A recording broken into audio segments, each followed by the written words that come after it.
Good evening, and you're very welcome back to another episode of Around the Grounds here at Finalwhistle.ie. Later in tonight's show, we have two reports from tonight's European ties, which saw Irish teams in competition. But it's to the Premier Division where we will begin tonight's coverage. Just the one game kicking off this evening. It was the Dublin Derby over at the UCD Bull between UCD and Bohemians. And watching the action in Belfield this evening was Connor Patterson. Hi, Diarmuid. Yeah, UCD had their hopes up in the first half, but unfortunately for the students, they fell to another defeat this season.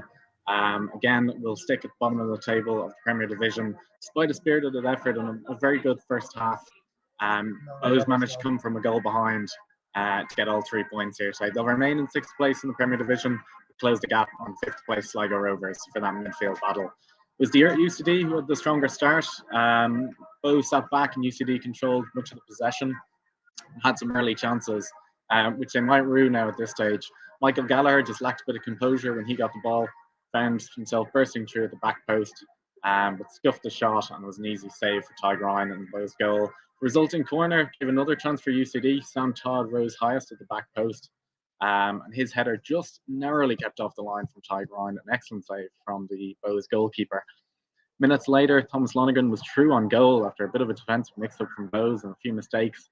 Quite a tame effort on goal for him, and definitely rued that one. But made up for it minutes later on the half-hour mark. Thomas Lonergan with a gorgeous goal into the far corner. He just kind of gave no chance for Ty Ryan in the Bowes goal. Lovely deft touch on the ball and a great finish. UCD fully deserved to go 1-0 up, perhaps more at that stage. So when Bowes bounced back 6 minutes later, definitely very disappointing for the home support.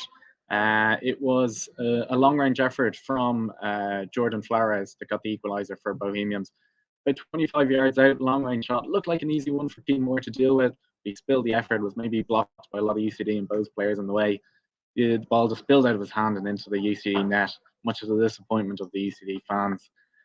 It was about to get worse for them, though. On the 45th minute mark, Liam Burt got the goal, but Bowes 2-1 up.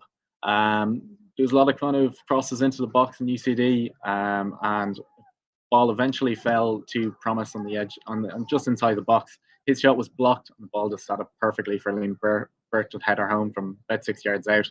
No chance for Keane Moore this time, and the UCD goal definitely not his fault.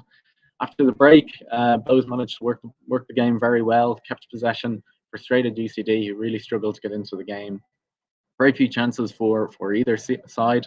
Bowes are kind of happy to control the ball, and definitely didn't allow UCD to get into any rhythm in the second half. On 80th minute, Sam Todd was sent off, got his second yellow. In the first half, he was probably lucky not to be sent off. Through on goal, he managed to foul one of the Bowes players. Unfortunately for the Bowes fans, who were absolutely livid at the time, but he did get his marching orders then on 80th minute with a very strong tackle on Jordan Flores. That made the UCD's task a lot more difficult. 10 minutes to go, down to 10 men against a strong, experienced Bowes side who managed the game very well. It looked very difficult. Ultimately, Bowes managed to make it 3-1 in the end. It was a penalty from Dawson Devoy. It was a tackle from Evan Osam on Ogedi Uzokwe. Failed him. Clear penalty. And that wrapped up the 3 points for Bohemians. So a huge travelling set of fans here for Bohemians. We had 1,369 supporters in the bowl tonight, which is a great support. Mostly Bowes fans, of course, who made the trip across the capital. But they'll be going home happily. 3-1 winners for Bohemians tonight. And that, of course, was Connor Patterson reporting from the UCD Bowl this evening for Bohemians' 3-1 win against the struggling students outfit. Now, the other action this evening, of course, comes from the Europa Conference League. The first of those ties saw Derry City at home at the Brandywell against Riga of Latvia. And watching the action was Rory Morrow. Yep, a disappointing result for Derry City tonight when they returned to Europe. A 2-0 win for Riga, and the game really flipped in a minute in the second half. Derry City's Matty Smith was sent off for a straight red card. We'll get to that. I'll get to that in a wee bit. The Brandywell was a brilliant atmospheric kickoff, very vibrant, and Derry really thrived off of this energy and atmosphere. Jude Thompson, particularly the Glaswegian, was putting himself about in midfield, really going for it. Derry were up and at it. Their pressing was good, although they couldn't really fashion any chances against a well-organized visiting defense. And eventually Riga began to show their class. Brian Maher had to make a save to deny Mikhail Sesul with his legs before Will Patching started to get into the game. Riga were giving a lot of free kicks away. Patching's delivery maybe wasn't on the ball, but it was always a threat. Rory Higgins had been able to welcome back. He'd been able to gladly get some bodies back from injury. Owen Toll and Ronan Boyce among them, back from injury in defence. And Toll's first involvement was a header that just went narrowly wide of the post, probably Derry's best chance of the half. And just before half-time, 5 minutes before the break, it was Riga who opened the scoring. Left-back Lundi and Gongda sent a long ball, really well-aimed pass down the line. It was chased down by the forward, Alexander Filipov. And he, although there were doubts about whether he kept the ball in there, but he skedaddled past Shane McAleany, left him on the ground, just about kept the ball in play. His chip, and Gabriel Ramos, the Brazilian, Riga's top scorer, Rory Higgins, would have known that he was a danger man. He volleyed it in a really clinical finish from the Brazilian, and that put Riga 1-0 up. The tails were clearly up as well. They were 1-0 up at half-time. Derry came out again, clearly renewed vigor, clearly determined to go for it. Boyce had to come off injured, so Higgins gambled. He made an attacking substitution admirably. Ryan Gartside, the new signing from Longford Town, came on, and he began to show why they signed him. Hugh Maisie dribbles, good crossing, but eventually that was overshadowed because on the 65th minute, Matty Smith was red carded. It was a tussle with the left back, and Gonda seemingly pushed him. He'd been booked. I thought that was the end of it myself.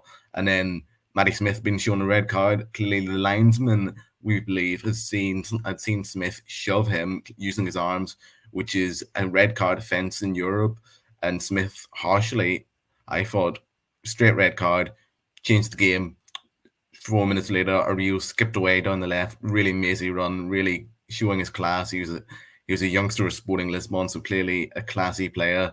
He skipped away down the left a lot of defenders in his way. Cameron Dummigan, Shane McAleany will not want to watch it back, and his cutback was converted easily by Filipov. It was 2-0, and from then on, the last 20 minutes were, to be honest, a bit of a breeze for Riga. Derry were really dejected by going down to 10, and they couldn't really get anything going. Indeed, Filipov could have made it 3-0 in the 94th minute, but his shot cannoned back off the crossbar, and the Candy Stripes certainly have it all to do going into the second leg next week. And thank you, Rory, as always, for reporting on those ties involving Derry City. Not the result that they would like, of course. Their second leg will be away from home. But another Irish team who will have their second leg at home is Sligo Rovers. They were up against Welsh outfit Bala Town this evening with a 7 o'clock kickoff.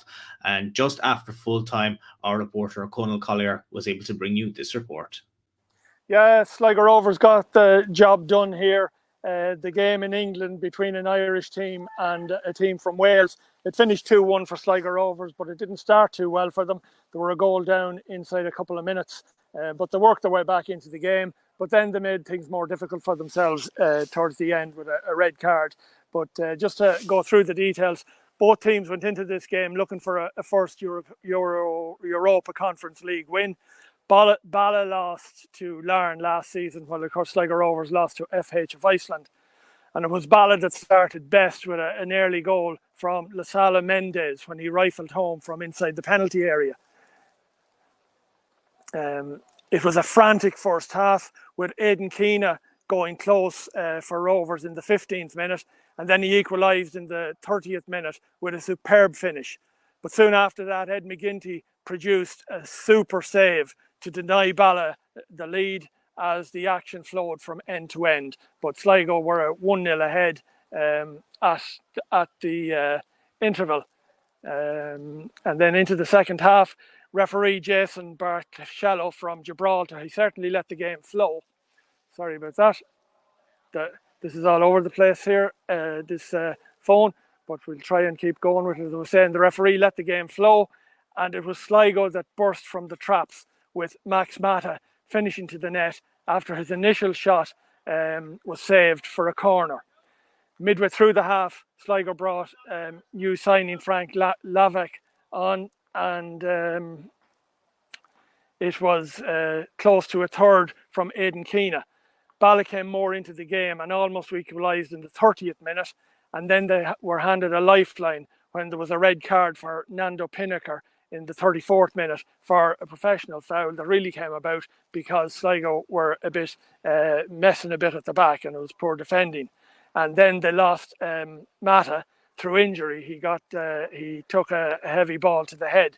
Bala pushed on and in the last 10 minutes, but they couldn't find the equaliser, and it was Sligo Rovers that held on for a 2-1 win here at Park Hall near Oswestry, and the second leg to come in the showgrounds next Thursday. You would think that Sligo Rovers should be able to finish the job.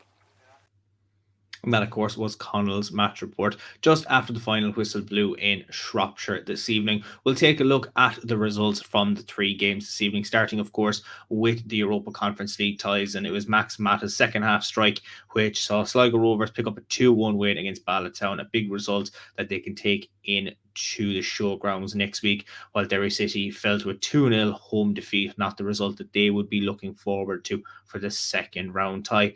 And then, of course, back home in the Premier Division, Bohemians with a 3-1 win over UCD, a commanding result for them. We'll take a look at the league table, of course, from the Premier Division and see where they are sitting, of course, after the result this evening. A result that will not be good for UCD, of course, as they remain at the bottom half of the table, 2 points behind Finn Harps. Bohemians, of course, staying in 6th position. Looking at the goal scoring statistics as well from the league table, he got on the score sheet this evening in European football, but it's Aidan Keena who remains the top goal scorer in the division with 11 goals so far. Jamie McGonigal at Derry City just behind him with 10 goals to his name, while his teammate Will Patching is level with Owen Doyle on 9 for the season. And looking at the goalkeeper statistics from the division as well, and it's the St. Patrick's Athletic shot stopper in the form of Joseph Anang, who is the top keeper in the division this season with 10 clean sheets to his name. But Nathan Shepherd of Dundalk will be looking to join him on 10. He currently has 9 for the season, with Alamanas and Shamrock Rovers just behind him with 8 for the season. Now we'll look ahead to fixtures, of course. Action continues tomorrow night in the Premier Division. Just the 2 games to talk about as Shelbourne head back to Tolka Park to take on struggling Finn Harps, while the other tie of the night is the Loud derby between Drogheda United and Dundalk at Head in the Game Park. And there's plenty more drama to come in the SSE Airtricity First Division as well. 4 games to tickle the taste buds tomorrow evening. Waterford host Wexford in a Southeast derby down at the RSC. Treaty United will be looking to chase Wexford for the final promotion spot. They are at home at the Markets Field taking on Longford Town. Galway United will be hoping to cut Cork's 4-point lead down to a single point as they take on Cove Ramblers at Eamon DC Park, while the last game of the night sees Athlone Town hosting Bray Wanderers up in Lissy-Woolen. And we are back on Saturday. Plenty more coverage of the Women's National League fixtures from us at Finalwhistle.ie. But this time it's FAI Women's Cup that takes centre stage. Sligo Rovers kick off the action at 3 p.m. with a home tie against Douglas Hall. DLR Waves take on fellow league opposition in the form of Treaty United at 4 p.m. Peamount welcome non-league Finglas United to PRL Park with a 5 p.m. kick-off there. And the final game of the day sees Galway Women's FC taking on Bohemians at Dalymount Park. Kickoff is at 6. While on Sunday, just 2 games there. Athlone are on the road to Dublin as they take on Whitehall Rangers. And the other tie of the day is, of course, Cork City and the Letterkenny outfit Bonagee United as they kick off at 2 p.m. down at Turner's Cross. So that concludes all of our coverage from this evening. All the match reports will be available on the Finalwhistle.ie website, and you can join us again tomorrow evening for plenty more action from around the grounds. But until then, have a lovely rest of your day, and we'll chat to you then. Goodbye.